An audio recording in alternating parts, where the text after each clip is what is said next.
Hi, my name is Sydney McMiniman, and I am going to be doing a video over visual schedules as an academic intervention for students with autism.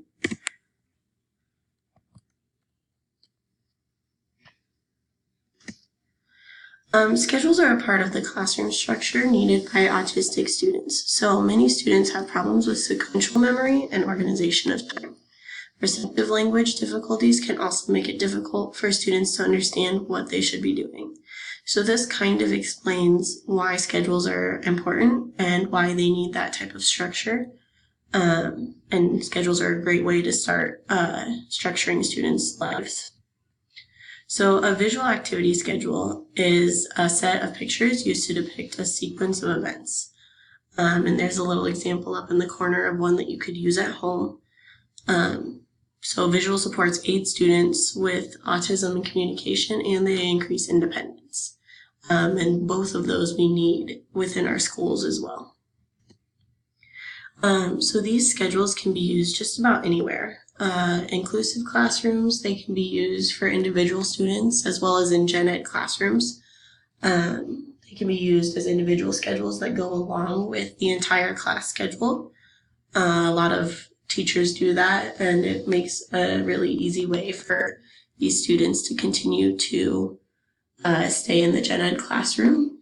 They can also be used in the special education classroom. Most of the special education classrooms that I've been in, each student has had their own individual schedule, and a lot of them are visual schedules that can be used to manipulate and understand what they're doing, because each student usually has a different schedule within that classroom. And like I said on the last one, there was an example schedule for a home one. And those are good to use also if students need structure at home. These would be great to use and maybe recommend to parents if they feel like they need them. Visual schedules are particularly helpful to students with autism because they clearly indicate what has been completed and what needs to be done next.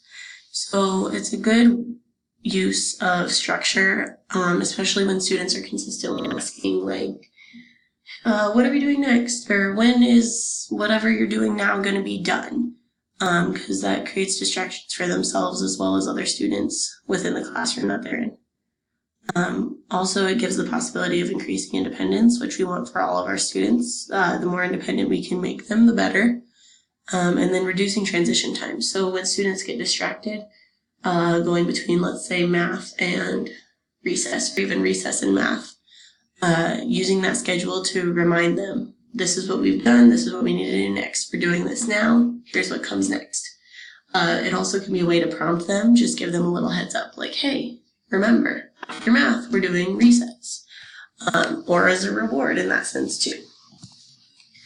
Instructions for building a visual schedule. The first thing I would do is figure out what the student has each day of the week and print out a picture to go along with it. So print out maybe numbers for math and then have the little math written at the bottom.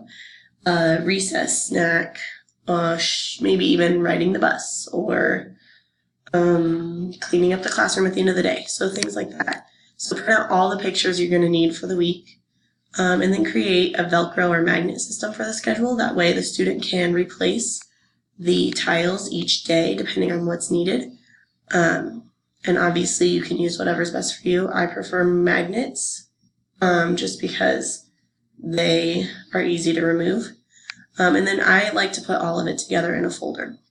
That way all the pictures are in a central place for the week, and hopefully none of them will get lost then. Here's an example of a pretty basic one. So after you cut out those tiles on this right side, you could place them into the schedule on the left, and they can be removed or replaced as needed. This one is one that I really like. All of these could get cut out, put into a folder, and then you'd line them up on the to-do side. So for example, it'd be like riding the bus, getting to school, working, recess, lunch, that could just be your morning stuff. Then as they do it, they can move it over to the all done side. So it also gives them a sense of pride and like, hey, I finished something. I get to check it off of the list, Instructions for implementation. I suggest taking time at the beginning of each day to walk through the schedule with the student and say, this is our schedule, this is what we're going to do. That way they're prepared, you're prepared, and everything's lined up to go easy through the day. And consistency is key. You want to do this every single day. That way the student gets used to it. And that way the student remembers that this is the schedule, this is what they need to refer to, and this is what they should be using. And always, always refer to the schedule. If the student gets off task, always say, hey, right now you're supposed to be doing math. After math, we can have a snack.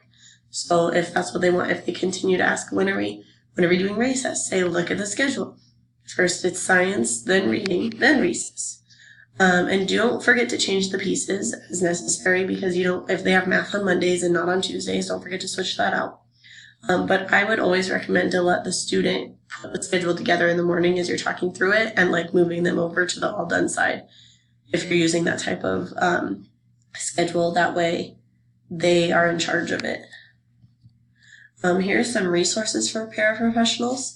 The first one is how to create an effective visual schedule. It'll just give you lots of tips, lots of different ways to create one that you like. Individual and visual schedules. This gives you all sorts of how-tos, whens, wheres to use them. And then at the bottom of that site, it also gives you an entire list of resources for downloadables or things you can even buy, or templates for different ones. So there's super awesome resources at the bottom of that page also.